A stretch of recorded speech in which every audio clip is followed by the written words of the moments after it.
ঘটনা এত অদ্ভুত যে আমরা সন্দেহ প্রকাশ করি। আমরা ভাবি যে এই ঘটনাটিকে আসলেই সত্যি, এমনও কি হতে পারে।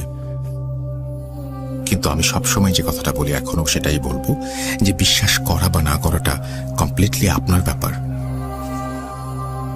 এতগুলো মানুষের সাথে যখন একই ধরনের ঘটনা ঘটে, তখন সেটা বিশ্বাস না করেই বা উপায় কি বলুন? ব্ল্যাক ম্যাজিক এক চরম সত্য, যা মানুষকে নানাভাবে অসুস্থ করে দেয়, জীবন থেকে পঙ্গু করে দেয়, এবং এটা একটা অভিশাপ বলতে পারেন। কিন্তু এটার জন্য যারা দায়ী, তাদের কি কিছু হয় এই ইহকালে? আমরা জানি হয়, কিছুটা তো হয়। এতগুলো মানুষের যে ঘৃণা, সেই ঘৃণা নিয়ে তিনি বেঁচে থাকেন। তিনি জানেন তিনি একজন জঘন্য অপরাধী। আমরা যারা ভূত.com এর সাথে সংশ্লিষ্ট, সম্পৃক্ত, আমরা যারা লিসেনার, যারা ঘটনা পাঠাই, তারা নিশ্চয়ই এরকম কোনো কাজ করবেন না।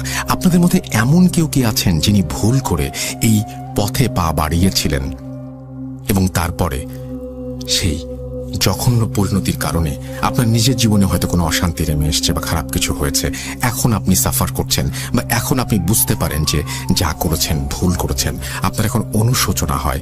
তাহলে শেয়ার করুন এবং আমাদের জানিয়ে দিন যে কোন ধরনের প্রবলেম আপনি এখন ফেস করছেন এবং কেন আপনি এখন অনুশোচনায় ভুগছেন।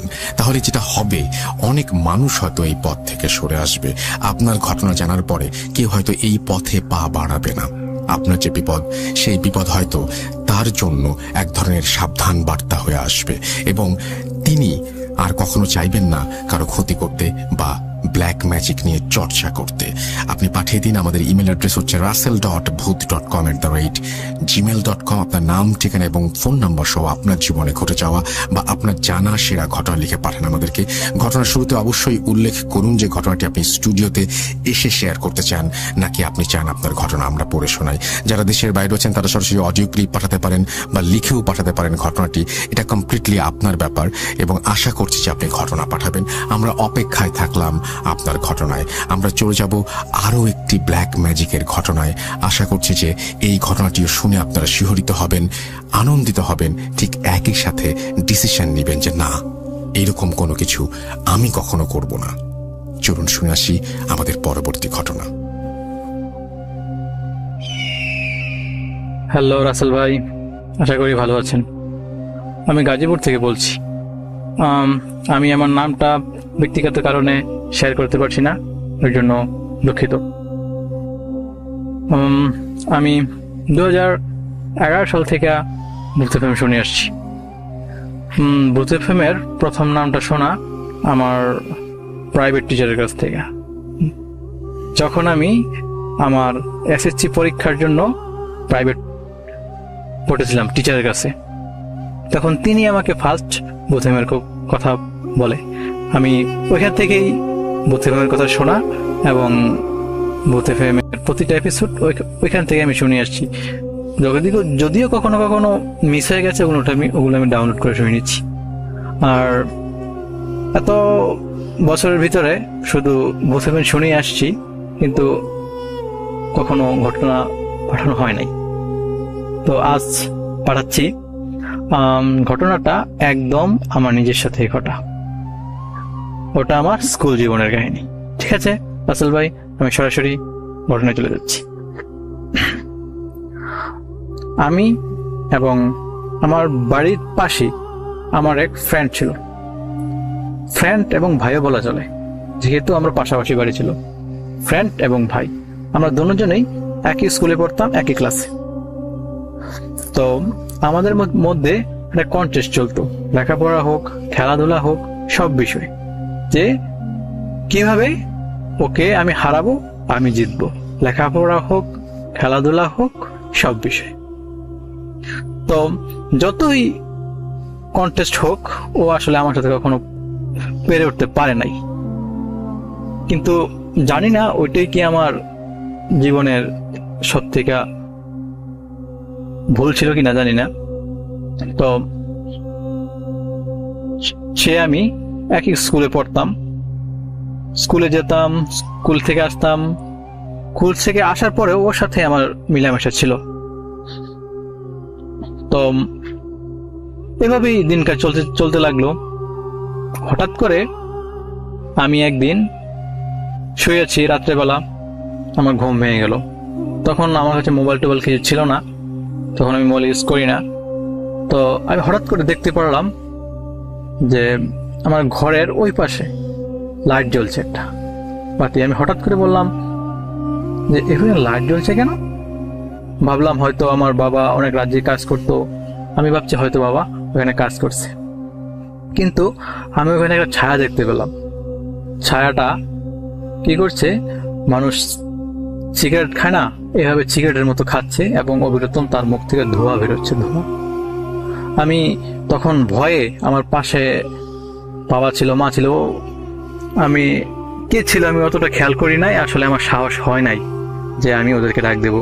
যাই হোক, তখন আমি আস্তে আস্তে ঘুমিয়ে পড়ি। পরে ঘটনাটা আমি আমার পরের দিন সকালে মায়ের কাছে শেয়ার করি।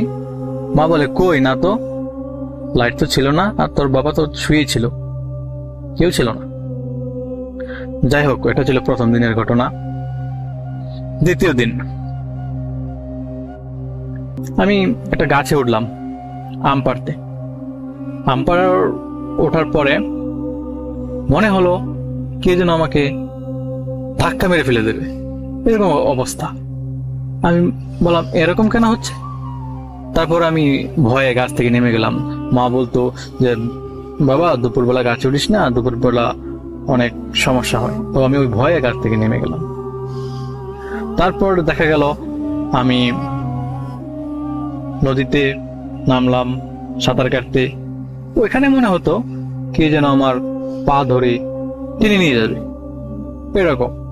তো দিন যাচ্ছে, এইসব সমস্যাগুলো আমার দিন দিন আরো বৃদ্ধি পাচ্ছে, দিন যাচ্ছে সমস্যাগুলো বৃদ্ধি পাচ্ছে। আমি ঘুমিয়ে আছি, যখন আমার চোখটা বন্ধ হয়ে আসবে মনে হচ্ছে কে যেন আমাকে একদম পা ধরে টেনে হিঁচড়ে যেন কি নিয়ে যাচ্ছে। তো যখন আমার ঘুম ভেঙে যায় সমস্যা হয় না, যখনই চোখ বুঝবো তখন এই সমস্যাটা হয়।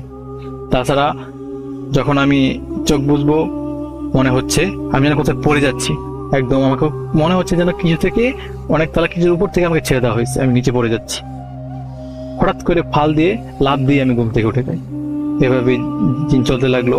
এই সমস্যাগুলো প্রতিনিয়ত প্রতিনিয়ত প্রতিনিয়ত হতে যাচ্ছে। সামনে আমার পরীক্ষা ছিল, আমার পরীক্ষা একদমই লেখাপড়ায় মন বসতো না, আমি কোনোভাবেই আমার পড়াশোনায় মন বসতে পারছি না। এই সময় সমস্যাগুলো দিন দিন আমাকে ঘিরে ধরতে লাগলো এবং আমি এক সময় অনেক অসুস্থ হয়ে পড়ি। তো আমার মা বাবা আমাকে ডাক্তারের কাছে নিয়ে গেল। ডাক্তার কাছে নিয়ে যাওয়ার পর ডাক্তার বলল যে না, আসলে ওনার তো কোনো সমস্যা হয় নাই, হয়তো রাত্রেবেলা ঘুমাতে পারে না, ঠিক মতো খেতে পারে না, এই কারণে সমস্যা হলো। কিছু ওষুধ লিখে দিল, তারপর আমি বাড়িতে চলে আসলাম। কিন্তু দিন যাচ্ছে, সমস্যা বেরিয়ে যাচ্ছে। তো আমার পাশের এক কাকি ছিল, তারপরে সে আমার মাকে এসে বললো যে আসলে ডাক্তার যখন কাজ হচ্ছে না, ওকে একটা কবিরাজ দেখা। আমার পাশের বাড়িতেই আমার সম্পর্কে দাদু হয়, আমার একজন কাকি আছে, ওই কাকির বাবা। তো উনি আসছেন, উনি কবিরাজ।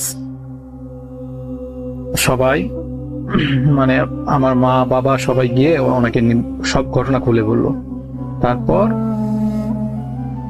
উনি আমাদের বাড়িতে আসলেন এবং আমাকে দেখলেন। তিনি দেখেই বুঝতে পারলেন যে আমাকে ব্ল্যাক ম্যাজিক করা হয়েছে। তো